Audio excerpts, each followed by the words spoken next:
সকাল সকাল চলে এসেছি রান্নাঘরে, রান্না করব। এখন সকাল 6টা বাজে।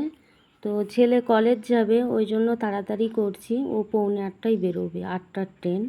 এখানে সরু সরু করে আলু কেটে নিয়েছি, আর খানিকটা ময়দা, নুন আর সামান্য চিনি দিয়ে জল দিয়ে একটু গুলে নিয়েছি। সকালে ময়দা মাখার আর সময় হলো না, ওই জন্য এরমভাবে গুলে নিয়ে এটা লুচির মতো করে ভেজে নেবো। এরকম করে ভাজলেও এটা খেতে ভালো হয়, একটু খাস্তা হয়, ভালো লাগে খেতে। তো ওকে টিফিন দেবো আলু ভাজা আর এইগুলো। তো এইভাবে ভেজে নিই। আর এখানে আর একটা কড়া বসিয়ে দিয়েছি, তেলটাও গরম হয়ে গেছে। আলুগুলো দিয়ে দিলাম, আর একটু পরিমাণ মতো নুন আর হলুদ দিয়ে দেবো, দিয়ে ঢাকা দিয়ে দিয়ে ভাজবো। একটু বেশিক্ষণ সময় লাগবে, এরমভাবে ভাজা করলেও ভালো লাগে খেতে। তো নমস্কার, কেমন আছেন সবাই? বর্ণালী সিম্পল লিভিং চ্যানেলে সবাইকে স্বাগত জানাই। আর সকালবেলা আমি ভাত করে নিয়েছিলাম এইগুলো করার আগে। তো ভাতটা তো এঁটো কাটা হয়ে যাবে এইগুলো একসঙ্গে করলে, ওই জন্য আগে ভাতটা করে নিয়ে গ্যাস, টেবিল বা ওভেন সমস্ত কিছু মুছে নিয়ে আমি এইগুলো করছি। কারণ এই টিফিনটা ওর কলেজ ব্যাগে নিয়ে যাবে, আর ভাতটা ও খেয়ে যাবে। তো এঁটো কাটা হয়ে যাবে বলে তো আমি আগেই ভাতটা করে নিয়েছি। তো ওগুলো ভাজা হয়ে গেছে, আর একটু কড়াই তেল আছে, ওই তেলেতেই কয়েকটা পাঁপড় ভেজে নিচ্ছি। ও আলু ভাজা আর এই পাঁপড় ভাজা দিয়ে ভাত খেয়ে যাবে। আলুটাও প্রায় ভাজা হয়ে গেছে, আর একটু ভাজলেই হয়ে যাবে। আর ওকে স্টেশনে আমিই দিতে যাব। তো বেরিয়ে পড়েছিলাম। স্টেশনের আগে আমার গাড়ির চাকাতে পেরেক ঢুকে যায়। তো গাড়িটা আমি আর চালাতে পারছিলাম না, হাওয়া ছিল না একদমই। ঢুকেছে হয়তো একটু আগে, যখন বেরিয়েছিলাম তারপরেই ঢুকেছিল। তারপরে স্টেশনে পৌঁছানোর আগে মুহূর্তেই, আর মানে 1 মিনিট গেলেই আমি স্টেশনে পৌঁছে যাই। তো আর পৌঁছাতে পারিনি। ছেলেকে বললাম, তুই নেবে বাবা, তুই হেঁটে চলে যা।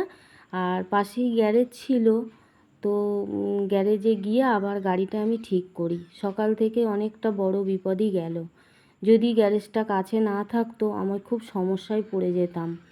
তো কাছেই গ্যারেজটা ছিল বলে আমি গাড়িটা ঠিক করতে পেরেছি তাড়াতাড়ি, আর আমার কষ্টটাও কম হয়েছে।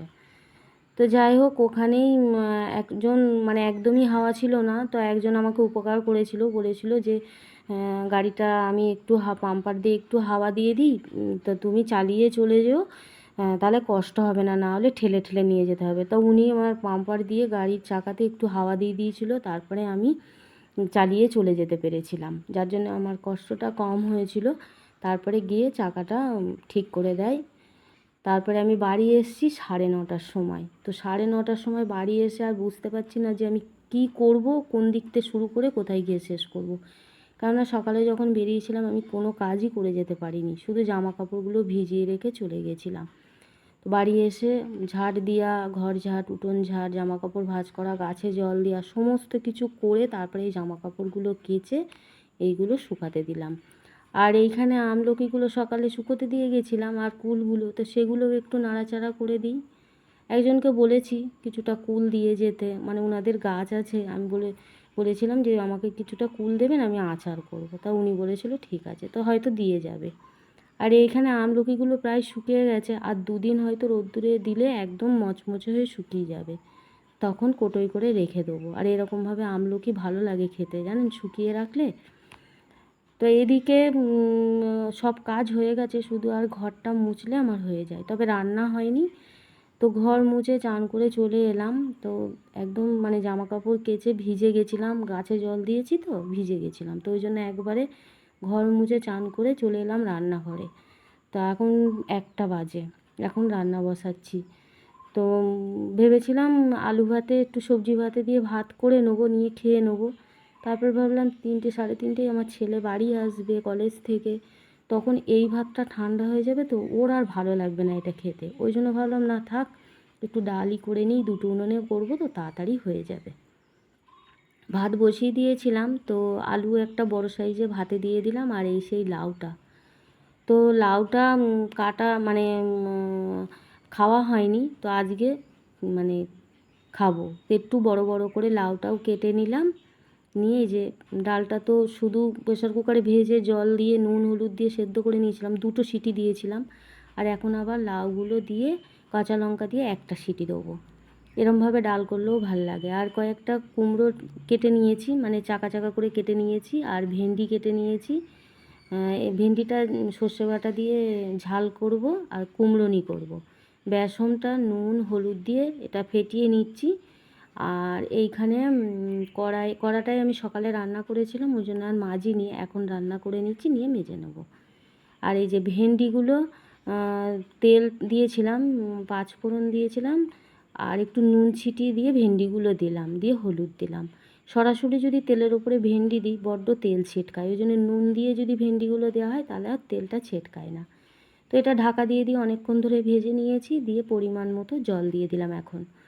তো এটা একটু হতে থাকুক, জলটা একটু শুকিয়ে এলে তারপরে সর্ষে বাটাটা দেবো। আর এখানে আর এক ভাত হয়ে গেছে, উবুর দিয়ে দিয়েছি, আর একটা কড়া বসিয়ে দিলাম, তেল দিয়েছি, তেল গরম হয়ে গেছে, তেজপাতা, শুকনো লঙ্কা, গোটা জিরে ফোড়ন দিলাম। তো এটাও একটু ভেজে নিচ্ছি। আর এখানে দিয়ে নেবো একটু হিং। হিং কিন্তু এই ডালে, লাউ দিয়ে ডাল করলে যদি একটু হিং দেওয়া যায় বা কারি পাতা দেওয়া যায় ফোড়নে, তাহলে খেতে ভালো হয় আর গন্ধটাও ভালো হয়। আর ওখানে ওটাও হয়ে গেছে, একটু জল দিয়ে দিলাম, কেননা হিংটা পুড়ে যাচ্ছিলো, এদিকে আমার ডালটা রেডি হয়নি। তো এই যে এরকমভাবে, মানে এই ডালের মধ্যে হলুদ নুন চিনি একসঙ্গে জল দিয়ে আমি ভালো করে গুলে নিয়ে এইটা এই মধ্যে দিয়ে দিলাম। এটার কালারটাও ভালো হয়, দেখুন কালারটা কিন্তু খুব সুন্দর এসছে। এটাও দিয়ে দিলাম। আর এখন আর কিচ্ছু দিতে হবে না, সব একবারে দেওয়া হয়ে গেছে। আর দিয়ে দিচ্ছি ওই প্রেসার কুকারটা ধুয়ে একটু জলও দিয়েছি ওতে। আর এদিকে ভেন্ডিটাও শুকিয়ে গেছে জলটা অনেকটা। তো এখানে কাঁচা লঙ্কা আর এটা সাদা সর্ষে বাটা ছিল একসঙ্গে, সেটা আমি দিয়ে একটু নাড়াচাড়া করে নামিয়ে দেবো।